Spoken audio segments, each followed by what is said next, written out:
साल 680 में इस्लाम धर्म की वह लड़ाई हुई जिसने इस्लाम धर्म को दो धड़ों में बांट कर रख दिया। इसमें बराबरी कोई नहीं थी। एक तरफ 72 लोग थे और दूसरी तरफ 1 लाख लोगों की हथियार बंद सेना। आखिर सी बात है कि इस जंग में उन 1 लाख लोगों ने 72 लोगों को मार दिया, लेकिन इस जंग ने इस्लाम धर्म को बदल के रख दिया। इसने इस्लाम को दो चीज दी, एक शिया और दूसरा सुन्नी। और मुहर्रम, वही मुहर्रम जिसके 10वीं तारीख को लोग हुसैन की याद में मातम मनाते हैं, खुद को टॉर्चर करते हैं और हुसैन के शहादत का जुलूस निकालते हैं। ये लड़ाई थी करबला की लड़ाई। इतिहास में ऐसी बहुत कम लड़ाइयाँ हुई है। करबला की लड़ाई अपने आप में बहुत इम्पोर्टेंट है। वीडियो में आज मैं आपको करबला के लड़ाई का दास्तान सुनाऊंगा। क्या हुआ था करबला की लड़ाई में और कौन थे इमाम हुसैन जिनकी इबादत आज भी की जाती है। ऐसा क्या हुआ था 680 में कि 72 लोगों के खिलाफ खलीफा ने 1 लाख लोगों की फौज उतार दी थी। और आगे चल के आप इस वीडियो में ये भी जानेंगे कि शिया और सुन्नी आपस में लड़ते क्यों। नमस्कार दोस्तों, फिर से स्वागत है हमारे एक नए वीडियो में। तो चलिए इस वीडियो की शुरुआत करते हैं। 8 जून 632 के दिन इस्लाम के आखिरी पैगंबर मोहम्मद साहब की मृत्यु हो गई। उनके मृत्यु के बाद इस्लाम फैलाने की जिम्मेदारी आई खलीफा के पास। खलीफा यानी मुस्लिमों का धर्मगुरु। अब धर्मगुरु के मामले में पैगंबर साहब के फॉलोअर दो गुड़ों में बढ़ गए। वह कहने लगे कि पैगंबर के ही ब्लड लाइन यानी उनके घर वालों में से ही किसी को खलीफा बनाया जाए। इसके लिए इनके चचेरे भाई और दामाद का नाम सजेस्ट किया गया। अली इब्न अबी तालिब का नाम सजेस्ट किया गया। दूसरा धड़ा कहने लगा कि मुस्लिम कमेटी खुद अपना धर्म गुरु चुने, ना कि किसी डायनेस्टी को फॉलो करे। इस तरह रिश्तेदारों की खलीफा मांग करने वाले शिया कहलाए और दूसरी धड़ा सुन्नी कहलाए। सुन्नियों की बात मानी गई और पहले खलीफा बने अबू बकर। अबू बकर के बाद दो और खलीफा बने, उमर और उस्मान। ये दोनों भी सुन्नी थे, यानी मुस्लिम कम्युनिटी से बने हुए खलीफा। इस तरह अबू बकर से लेकर उस्मान तक ये तीनों 632 से लेकर 656 तक खलीफा बने गए। फाइनली 656 में अली को खलीफा बनाया गया। तब तक अली बूढ़े हो चुके थे और अली को बहुत लोग पसंद नहीं करते थे, खासकर सीरिया के गवर्नर और उस्मान के रिश्तेदार मुआविया अली को बिल्कुल पसंद नहीं करते थे। यहाँ से मैं आपको बताऊं तो मुआविया ने अली से खलीफा उस्मान के लिए न्याय की मांग की थी। इससे दोनों के बीच झगड़ा बढ़ा था और अली के खिलाफ कई मुस्लिम जुट खड़े हो गए। विरोध करने वालों इन लोगों में पैगंबर मोहम्मद की विधवा आयशा भी शामिल थी। उन्होंने केमल नाम की जगह की लड़ाई में अली को चैलेंज किया था। इन लड़ाइयों को फितना कहा जाता है। फितना का मतलब है गृह युद्ध। हालांकि इस युद्ध को अली जीत गए, लेकिन ये ऐसा गृह युद्ध था जिसमें अली की पोजीशन काफी कमजोर हो गई। इसी बीच साल 661 में जब वो नमाज पढ़ने गए थे तो उनकी भी हत्या कर दी गई। इन सारे घटनाओं से जमीन तैयार होती है कि जंग की। अब अली की हत्या के बाद इस्लाम में एक बहुत बड़ी दरार पड़ी। मुआविया जो सीरिया का गवर्नर था, उसने राशिद खलीफा को उखाड़ फेंका।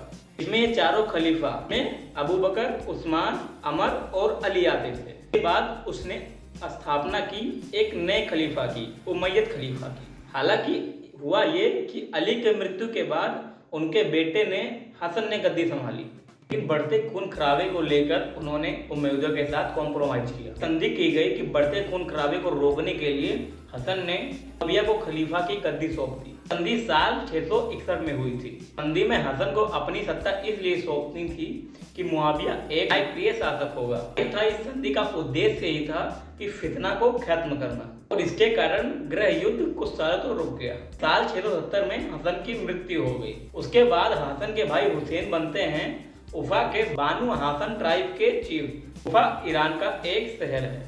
फिर एक बहुत बड़ा टर्न आता है साल 676 में। मुआविया ने अपने बेटे यजीद को अपना उत्तराधिकारी घोषित कर दिया। ये पूरी तरह उस ट्रीटी का उल्लंघन था जो हसन और मुआविया के बीच 661 में हुई थी। यजीद एक भ्रष्ट, रिश्वतखोर और हिंसक शासक था। उसने अपने शासन को बनाए रखने के लिए हुसैन से वफादारी की मांग की। हुसैन ने इस बात से इनकार कर दिया क्योंकि यजीद खुलेआम भ्रष्ट था और बहुत ज्यादा क्रूर माना जाता था। हुसैन ने यजीद का ऑफर मना करके मक्का की ओर रुख किया, तो वहीं पर रुक गए।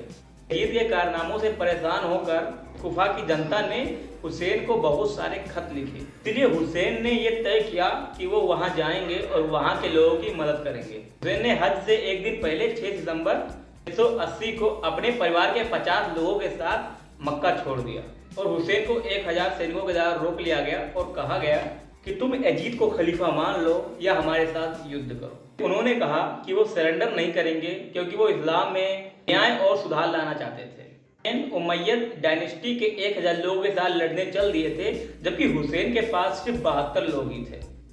लेकिन फिर भी लोगों को भरोसा था कि उनके सच्चाई की जीत होगी और उनकी 72 लोगों की छोटी सी टुकड़ी को करबला की तरफ धकेल दिया गया।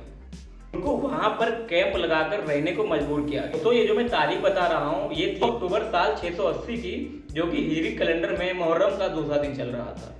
आने वाले 8 दिन हुसैन और उनके साथियों के लिए बहुत ज्यादा तकलीफदेह होने वाले थे और अगले 5 दिनों तक हुसैन अपने कैंप में रहे और किसी भी तरह की शर्त मानने के लिए मना कर दिया।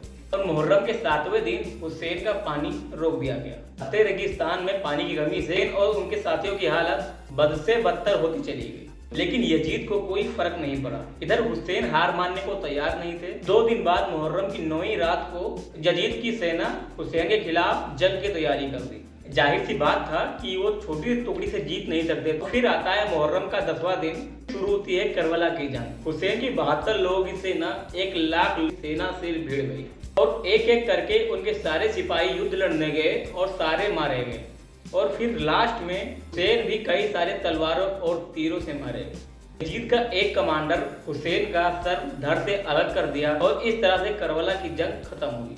हुसैन की तरफ से लगभग 72 लोग मारे गए, इसमें 20 उनके ही वंशज थे। लड़ाई के बाद हुसैन के कपड़े उतार दिए गए और उनके तलवार, जूते ये सब ले लिया गया।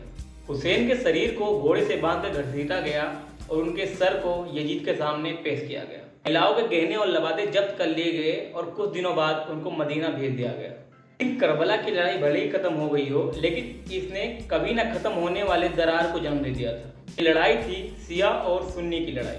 आज भी मुहर्रम के 10वें दिन हुसैन की शहादत की याद में मातम मनाया जाता है और उनकी हत्या को लेकर दुख जताया जाता है। तो दोस्तों, यह थी शिया और सुन्नी के बीच की लड़ाई की उस अहम जंग की जिसे करबला का जंग माना जाता है। आपको ये कहानी कैसी लगी कमेंट सेक्शन में जरूर बताइए। तब तक के लिए वीडियो को लाइक कीजिए, चैनल को सब्सक्राइब कीजिए। मिलते किसी और वीडियो में, तब तक के लिए जय हिंद, वंदे मातरम।